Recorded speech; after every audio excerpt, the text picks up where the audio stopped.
As the United States collapsed into civil war in the mid-1800s, the Confederates sought to protect themselves inland and on sea, and this was by any means necessary, so the creation of a new naval branch, occurred. This is the story of the Confederate States Marine Corps, a small and, inefficient branch of the Confederate military. It's one that's not covered by many people, and so therefore that's what I'll be covering today. This is the story of the CSMC.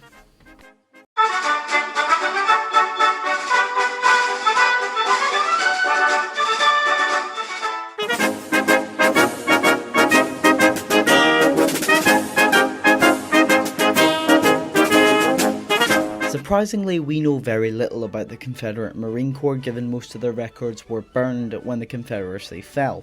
But the Confederate States Marine Corps was created between April and June of 1861 and authorised 45 officers and 944 Marines.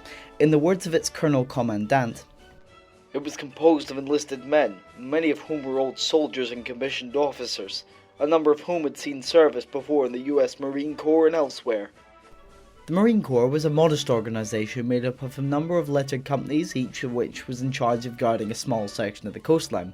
Companies A, B and C would be relocated from Pensacola to New Orleans, and after that B was relocated to Camp Beale, eventually to Mobile, Alabama after that. Under the command of Brigadier General John R. Tucker, formerly Rear Admiral, these companies would have participated in the Battle of Sailor's Creek, where the majority of them surrendered, and the rest of them surrendered on April 9, 1865 at Appomattox, Virginia, with the Army of Northern Virginia and Robert E. Lee to Ulysses S. Grant. Company D, initially stationed in Pensacola, was disbanded in December of 1861 after being used to fill out Companies B and C. Company E, initially formed in Savannah, Georgia, subsequently evacuated to Charleston, South Carolina, and a detachment of the company was sent to Wilmington, North Carolina, and participated in the unsuccessful defense. The Company F would serve as a depot company shortly in New Orleans before being disbanded when New Orleans was taken by the Union Navy. But the Marine Corps would serve on the CSS Virginia and other Confederate warships, where they would help man the guns and defend the ships. They would also guard naval installations, garrison shore fortifications such as forts or ports or whatever they could, and they would also be involved in rescuing various POWs from camps, such as the operation at Point Lookout. They would also conduct coastal raiding operations and even help in defence and evacuation of siege coastal posts. At the end of the war, most surviving Confederate veterans gathered together in Richmond to support Lee's army under Richard S. Ewell's corps, and most of them surrendered 2 days later, or on that day, to Ulysses S. Grant's army when Richmond was captured. 'Twas back in the summer of '61, Stonewall Jackson's fame was won. McDowell marched across Bull Run.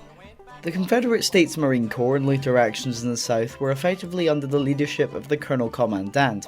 The rank itself, held by Lloyd J. Beale, saw little in the way of physical action on the battlefield and seemed to be more of a paperwork and desk role, having to assign numbers of troops to different ships or breaking up companies to supply the army with the reinforcements that it needed.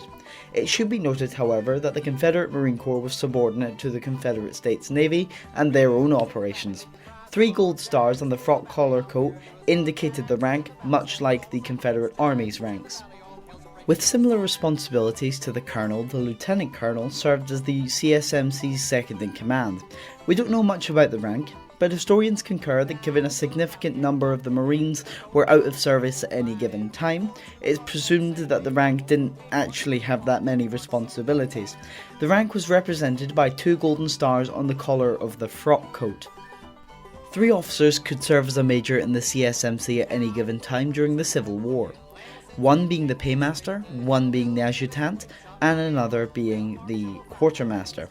They could also serve, as a battalion commander, though this was quite rare for the rank of major. The only person with the title of major that I could locate was Major Henry B. Tyler, who was an adjutant in the Corps, previously also serving in the USMC. The rank was also represented by a single golden star on the collar of the frock coat. The captain needs no introduction to this channel. Limited to 10 officers in the Confederate Marine Corps, they would be responsible for both leading companies, battalions, or special ship assignments. The rank was represented by 3 horizontal bars on the collar of the frock coat. First lieutenants made up a small number of the total personnel of the Marine Corps. This is because they were assigned to platoon command or small unit command, and there were only about 10 of them. The rank was represented by 2 horizontal bars on the collar of the frock coat. Second lieutenants made up a larger number of the total personnel of the Marine Corps, and this is because there were approximately 20 of them which were assigned to platoon command or assistant platoon command. The rank was represented by 1 horizontal bar on the collar of the frock coat.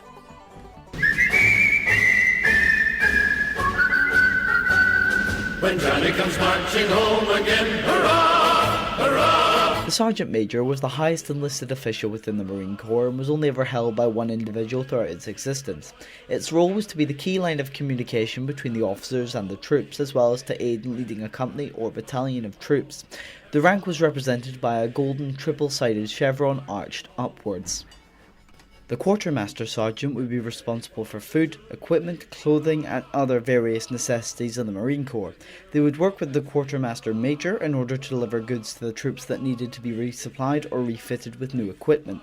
The rank was represented by a golden triple-sided chevron with a straight bar between the end points. The sergeant could be split into 3 distinct duties. Firstly, the ordnance sergeant, which would be in charge of ammunition and weaponry for the Marine Corps. Secondly, the first sergeant, who would act something like a senior sergeant with little in the way of distinction. And lastly, the sergeant was responsible for commanding a squad on the general condition of those men within the squad, although a squad wasn't actually an official unit until 1890-1900s because, well, they needed to basically revamp the army to fight the Spanish. So, the rank was represented by a golden triple-sided chevron arched upwards with either no symbol below it, a star below it, or a diamond below it. The corporal was the lowest, rank with command and would lead a small unit as the term squad or fire team did not exist yet. I don't really know what to call it. He was responsible for conditioning of his men and the general supervising during military operations of that small 3 or 4 men. The rank was represented by a golden double-sided chevron arched upwards. Privates made up around 840 members of the Marine Corps and would contain, a certain number of roles. This contained, but were not limited to, at least 30 drummers, 30 fifers, 2 principal musicians, 2 musicians, and, as we know, not all of the Marines were on active service at any given time, and a lot of these units they were in were broken up to help the Army or Navy or, go on special deployment. But other than this, there is nothing remarkable about the rank. It does not have an insignia, and that concludes the rank structure.